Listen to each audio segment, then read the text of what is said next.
and thy sons walk not in thy ways. Now make us a king to judge us like to all the nations. So their answer was to get a judge.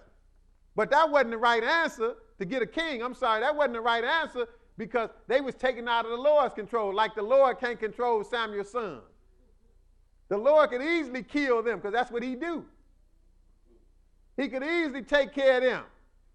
And obviously Samuel was dealing with them, because the Lord didn't even get mad at Samuel for what they was doing, because Samuel probably removed them and dealt with them. But either way, they asked for a king, but it showed you the difference. Now, let's go look at another example.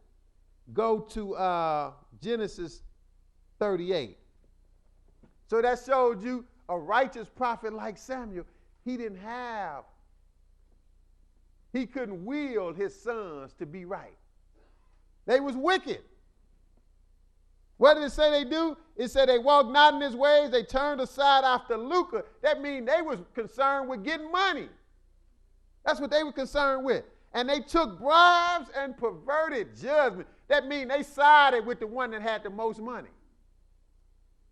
Whoever had the most money, they could have been wrong. It's two left shoes. They say, he right. That was wickedness. So you know the Lord was going to deal with them, but that showed you exactly what he said in Ezekiel. You can be righteous, and then you can have some sons that turn around and be wicked. So I know I got 3 sons. I know the choice is there. They can be what they want to be, but I know they're going to have to answer to the Lord. Same thing for my daughter. The choice is going to be hers. I'm going to make them toe the line as best as possible while they're in my house. But other than that, hey, they're going to have to answer to the Lord, because ultimately that's who they belong to. Genesis 38 and verse 6. Genesis 38 and verse 6. Go ahead. And Judah took a wife for his firstborn, whose name was Tamar. Okay, now Judah, one of the 12 tribes that started one of the 12 tribes of Israel, Jacob's son. Matter of fact, the tribe that the Messiah himself come out of, Judah, right? That's right. He took a wife for his firstborn. Now, this is his firstborn son, He took a wife for his firstborn son, named Tamar. And let's see what happened. And Judah's firstborn, was wicked in the sight of the Lord. Now, Judah's firstborn, was wicked in the sight of the Lord. Now, obviously, Judah wasn't wicked in the sight of the Lord, right? He one of the 12 tribes, and his name going to be on one of the gates of Jerusalem. And Jesus, the Messiah, came out of him. But yet and still, he had a son, his firstborn, matter of fact, said he was wicked in the sight of the Lord, right? That's right. That show you, hey, it's up to them, isn't it? Go ahead. And the Lord slew him. And the Lord slew him. See, the Lord can handle your children. It say, but it might not be nice. See, you got to be ready to accept whatever the Lord do. Just like, I can read so much of this, just like Aaron, the first high priest, really. He had some sons that did some false worship, and the Lord killed them in the sanctuary. And told Aaron he don't even need to cry for him. That shows you how the Lord will do stuff. But now it said was wicked in the sight of the Lord, and the Lord slew him. Go ahead, verse 8. And Judah said unto Onan, Go in unto thy brother's wife, and marry her, and raise up seed to thy brother. And Onan knew that the seed should not be his. And it came to pass, when he went in unto his brother's wife, that he spilled it on the ground. Okay, now this was a custom in Israel, a law that the Lord had came up with, and even Moses gave this law. But that shows you the elders already knew the law before Moses gave it. That's why Noah knew about the dietary law before Moses gave it. Judah and Israel knew about this law before Moses gave this law in Deuteronomy, but they knew about it already because the Lord had let them know, because the law is holy. It's good. So this is a good law. So the name don't be wiped out. He told his son, he said, you go and marry his wife, and the first child is going to be carry on his brother's name, the one that's dead. That was the law. That way everybody's name will continue on. So, but Onan, instead of doing what he was supposed to do, he gonna be with the woman, which if he didn't want to have a child for his son, he shouldn't even dealt with the woman. But he going to be with the woman. But then, like God don't know it, he going to spill his seed on the ground. And what did the Lord think about that? Go ahead, verse 10. And the thing which he did displeased the Lord, wherefore he slew him also. And he killed him too. And you know, Judah had been going through it, wasn't he? Mm-hmm. First 2 sons got taken out by the Lord. So much so, he thought the woman was having something to do with it.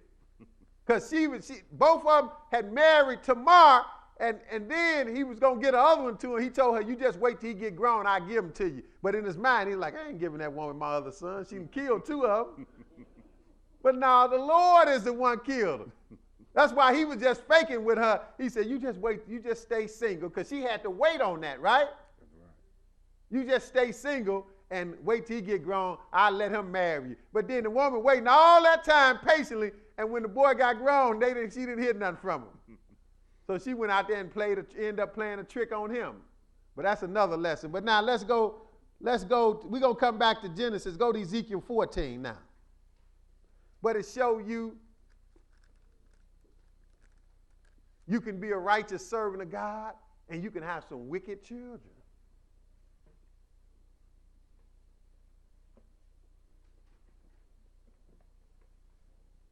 So the children have to make up their own mind whether they want to work out their own salvation. That's what it means if he said, work out your own salvation, don't it? That's right. It means exactly what he said, your own salvation. Nobody can work it out for you, and by the way, you can't work it out for nobody else. The old saying is true, you can lead a horse to the water, but you can't what? Make him drink. Ezekiel 14. And then we're going to go back to Genesis. Ezekiel 14, pick it up at verse 12. Ezekiel 14 and 12. Go ahead. The word of the Lord came again to me, saying, Son of man, when the land sinneth against me by trespassing grievously, then will I stretch out mine hand upon it, and will break the staff of the bread thereof. Lord say, I will punish a land when it trespass against me. Go ahead. And will send famine upon it. And will cut off man and beast from it. Go ahead. Though these 3 men, Noah, Daniel, and Job, were in it, they should deliver but their own souls by their righteousness, saith the Lord God. Now the Lord said, look, if a country mess up against me, and he really referring to Israel, but this go for anybody, but he was referring to Israel. If a country mess up on me, and I decide to punish that country, I decide to bring all kind of devastation to that country and decide to cut off man and beast. I'm so fed up, I'm going to kill everything in that country as a whole that's not right. He said, look, when I do that, then it don't matter. If I make my mind up, he said, I don't care if, what he said, Noah, Daniel, and Job was there. They couldn't help nobody but themselves. See, that goes right in line with what Paul said, work out your own salvation. So even these great righteous men, like we saw Samuel was a great righteous man, right? Mm-hmm. He couldn't make his sons do right, could he? No, sir. He could only teach them the right way, and it was up to them. So the Lord said to him, Ezekiel 14 and 14, when the Lord decided to bring famine, pestilence, he said, though these 3 men, Noah, Daniel, and Job, were in it, they shall deliver but their own souls by their righteousness, said the Lord God. See, they can only work it out for their own selves, can't they? That's right. That's the only soul they can deliver. They can't even deliver their children. That's what he's talking about.